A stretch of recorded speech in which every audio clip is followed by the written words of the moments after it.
చూసిర్రు కదా లాస్ట్ వీడియోలో మేము వండుకొని తినేదంతా. సో, ఇప్పుడు దాని తర్వాత తిన్నదరగడానికి పోయి కూర కడుతున్నారా అంటే కాదు. డైలీ మా తాత, అమ్మమ్మ ఆకుకూరలు కట్టి సేల్ చేస్తారనమాట. అమ్ముతారు బయట.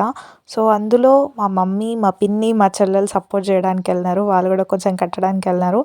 చాలా బాగా అనిపించింది. అందరు కలిసి కట్టి మా తాతకి సపోర్ట్ చేస్తుంటే హ్యాపీగా అనిపించింది. నువ్వు కట్టొచ్చు కదా! నువ్వు వీడియోలు తీయనీకనే ఉన్నావా అంటే నాకప్పుడు కొంచెం హెల్త్ బాలేకుండే.